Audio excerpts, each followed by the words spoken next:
ఏం పిండి ఇది? శనగపిండి. శనగపిండితో ఏం చేస్తున్నావు? బరడా.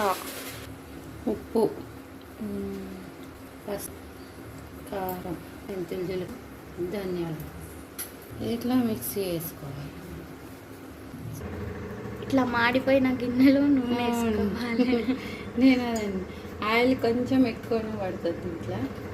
ఓకే.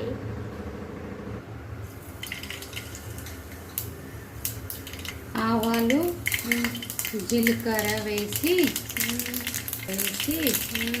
అబ్బా చిచ్చుతుంది. ఉల్లిపాయలు కళ్యామాకు. ఉల్లిపాయలు అయినా వేసుకోవచ్చు, ఆలుగడ్డనన్నా, దోసకాయనన్నా, గుమ్మడికాయనన్నా, ఏ కాయ ఉంటే ఆ కాయ.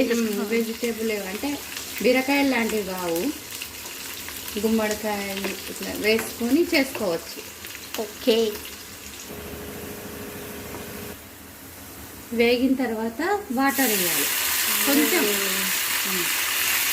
ఉప్మా చేసినట్టుంది సేమ్ ప్రాసెస్. ఉప్పు కారము దీంట్లో అయినా వేయచ్చు, కలిపిన పిండిలన్నీ వేసుకోవచ్చు.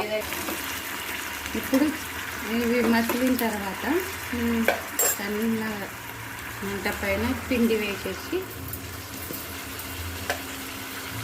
కలుపుకోవాలి.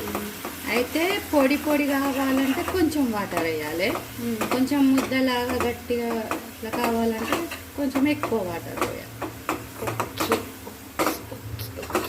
ఇది వేయాలి.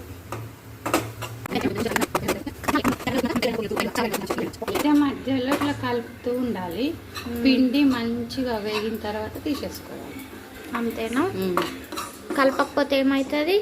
కింద మాడిపోతుంది. అంతేనా? మాడిపోతుంది, ఇట్లా వేగదు మంచి లోపల. ఓకే. కలిపి అది కొంచెం కలర్ చేంజ్ అయ్యేదాకా ఉంచి తీసేసుకోవాలి. అంతేనా?